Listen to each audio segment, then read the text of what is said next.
Hey everyone, this is PrinceWatercress, and welcome to a brand new Let's Play. This time around, it is Batman for the PC Engine, and not the TurboGrafx 16. Why? Because this game was Japan only. And this one is a little more interesting compared to other Batman games that have ever been on the market. You may think that you're probably going to be running or walking left and right, beating up bad guys, fighting iconic villains such as the Joker and the Penguin and whoever else that Batman has faced, but no. This is more of a Pac-Man style maze game where you have to collect things. I know that doesn't sound very appealing, but I tried it out not too long ago, and this is actually kind of fun. So, let's go ahead and press this run button, and we're going to start the new game. And I'm going to drink some, get a drink here as I start out stage 1 of Gotham City. Controls are pretty simple. 1 and 2 let you throw your boomerang. The control pad lets you move around. And you're running around collecting things to power Batman up and also get through the stages. We have quite a few things that we can pick up, such as the boost, which will speed Batman up a little bit. There is the L, which will increase the length of our Batarang.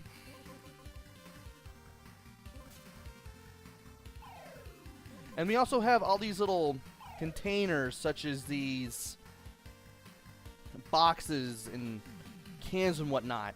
These are supposed to be the items of tainted makeup that Joker combined chemicals with in order to basically cause a violent allergic reaction, which is supposed to kill the citizens of Gotham City. And by picking them all up, you go to the next stage. Of course, that's not the only thing you need to be picking up. You need to be picking up the power-ups that I mentioned earlier. We've now picked up enough L's to make the Batarang go faster. The multiple Batarang icon lets us throw more than one Batarang, and we can throw up 3 once we collect enough of them. And of course, by throwing the Batarangs at enemies, we can stun them. When enemies are stunned, they spin around, but only for a limited time. You want to touch them while they are spinning around, so that way you can get rid of them temporarily and get points for it. You definitely want to get points because you will get lives when you get enough points. There's a bomb icon over there that will allow you to get rid of all on-screen enemies currently. Or rather, all enemies currently in the stage temporarily. Of course, they all will come back at the same time. And the enemies are pretty simple so far. They don't attack, they move very slowly. You still don't want to run into them because in this game it is one hit and you're dead. And there will be tougher enemies soon to come. So anyway, on to stage 3. We have a blue mime. And if you line yourself up with this guy, he will come after you. He doesn't even need to be facing you. You just have to be lined up with him horizontally or vertically and he'll go on the attack. Now, it doesn't look like there's much, but by collecting all the pieces of makeup in this section, you'll find this flashing red arrow. You'll cause this red arrow to pop up. If you run into it, you'll uncover this little passageway that you need to go through for more of the level. You need to remember there's anything else that I need to mention. There are passwords, and the passwords will be used to get you to other places if you don't want to start the game all the way over. Thankfully, there is password backup. And there's also some music from the NES version of the game that pops up here, like right here. And it actually sounds better on the TurboGrafx 16, amazingly. So, we have our score in the upper left corner. On the upper right is our time. By getting 10,000 points, we just got an extra life. And on the lower right-hand corner is the amount of makeup or things that we need to collect before we can go on to the next stage. I just picked up a white star that allows me to be invincible temporarily. While I am flashing, I can run into enemies without having to and destroy them without having to stun them. But that only lasts as long as I'm flashing, and once it runs out, you're vulnerable again. So be careful when you get this power up, and especially when you're using it.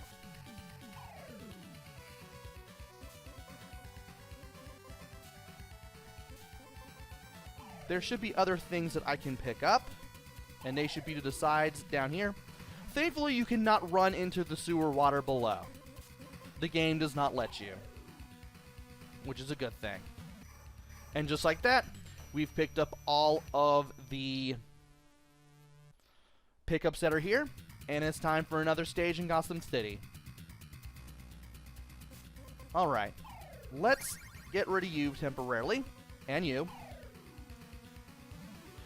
If you get hit at any point and lose a life, you don't lose all your power-ups. Rather, everything gets powered down one level. So you still have a fair shot at beating the game as long as you don't die too much. It's not like Gradius syndrome or anything. It's not like Gradius where as soon as you get hit once, you're basically boned and getting power-ups is impossible. Also, you have to keep holding the direction you want to go in order to keep going in that direction. It's not like Pac-Man where you pick a direction and you keep moving it endlessly, whether you're holding the joystick or the control pad or whatever, or not. To keep moving, you have to keep holding the control pad in any of the 4 cardinal directions, north, west, east, or south. That's it. And while I don't need this power-up, I will pick it up for the points. Power-ups do give you points, and points can give you lives if you last long enough. Also, we are now on stage 6. And I really need to put the the PC Engine version of this song in the description for this video. It would do everybody quite a good service, because there is some good music here, believe it or not. Also, I need to be careful for the blue mine because he will come back, and I don't want to be around when that happens.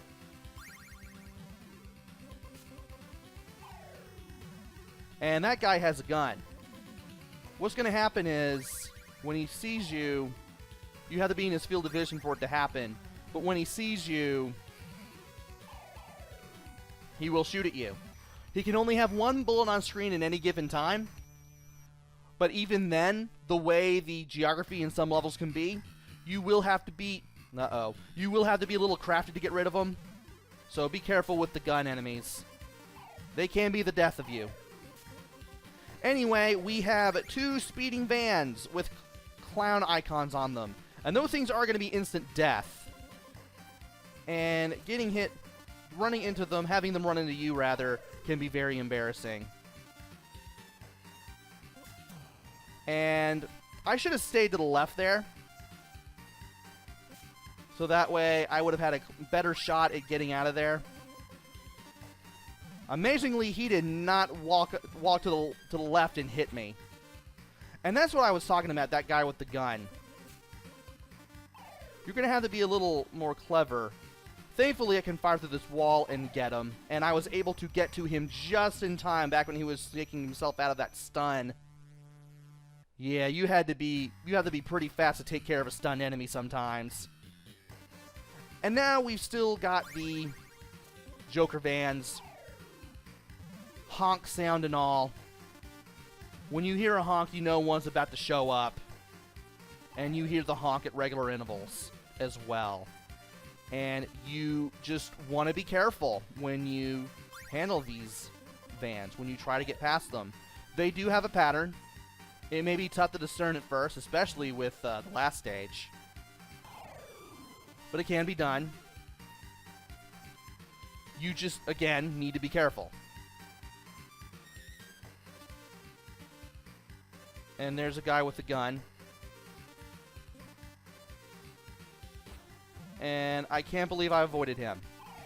Thankfully, he can never fire more than 1 bullet at any given time. Get out of there. Got you.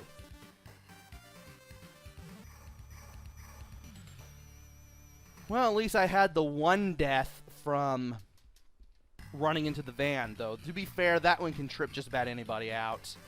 That one can catch anybody out, honestly. And now we got this stage, which is more of a linear maze. I see you.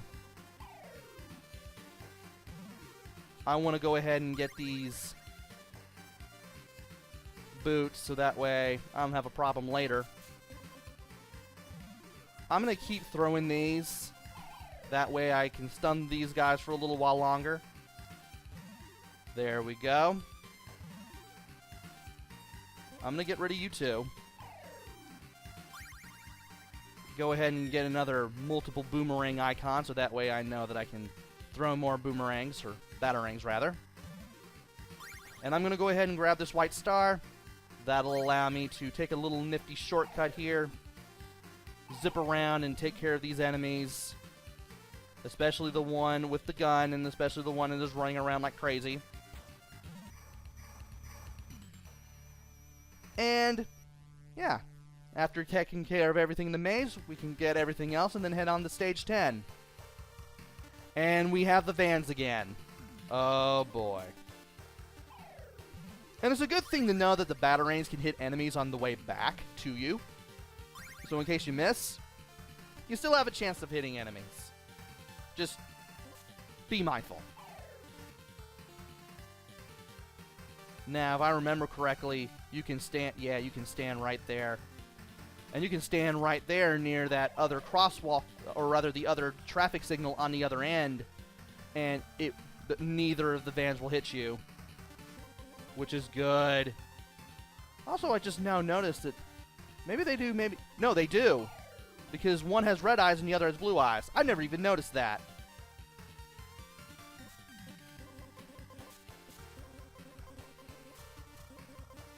Okay. Had to keep throwing batarangs long enough to keep both guys stunned so I can hit them simultaneously. That would have done me a lot of good.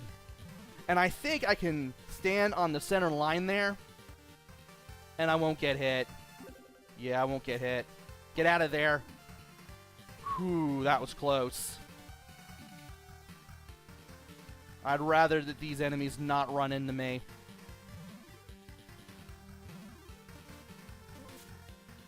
But we're doing pretty well so far. We seem to be beating the timers here fairly quickly. As long as you know what you're doing, the time limits you have on these stages are more than adequate. But things do get harder as time moves on. You really need to be careful, watch what you're doing, play conservatively if you have to, and the game shouldn't give you too much trouble. I got you. And some of the blue mimes will just run really fast all around the level, rather than charging after you when you're lined up with them horizontally or vertically. Those you really need to watch out for, because they can be a pain. And it's a good thing I threw the batarang when I did, because my invincibility ran out. Alright, get out of there. Got him. And we can now get this last one right here. If you're fast, you can actually keep the points going up endlessly. And the game just tries its hardest to just keep up with how many points you've gotten and what you've done and everything. Also, there's a new thing here, these little red triangles pointing upwards. When you stand on one, you will immediately fly to another one. Some of them are interconnected with one another. One will always be connected to another, though sometimes... Really? Though sometimes they can be like part of a set of teleporters. Sometimes. And you know what? I'm getting revenge.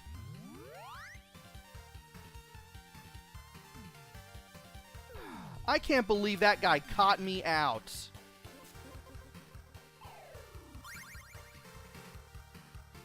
Also, I will have to go back to that teleporter and then step on it again.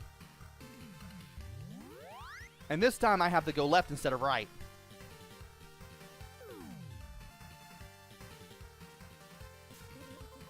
There we go.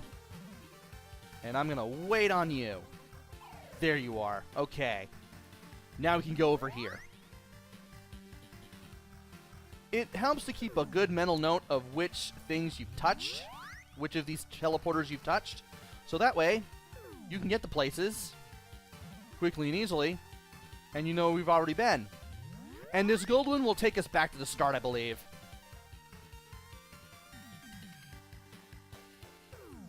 Oh, it'll just take us right here. Very well, then. Oh, you didn't come my way. Well, that's unfortunate. I will grab this bomb, though. Gets rid of all the enemies in the stage temporarily. We will be running into them again after a couple of seconds.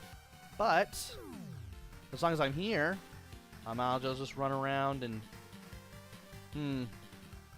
We've been here already. Let's go back. Thankfully, the timer does not tick down while you're teleporting, which is a good thing to keep in mind. And is there anything of use down here? No, there isn't. So let's just go ahead and grab the last makeup item and go. I am getting close to the 20-minute Oh!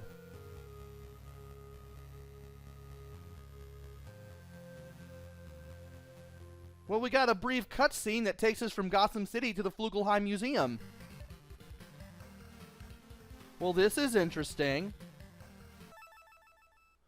Well, I was about to say, I'm about ready to hit a 20-minute limit, and I'm going to keep all the videos that I can to 20 minutes, but, well, since I managed to complete the world that is here, I guess I'll just go ahead and cut it early, so...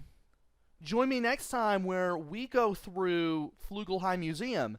This time around, paintings have been vandalized by the Joker and his goons, and we have to clean up all of the vandalism, which is pretty cool.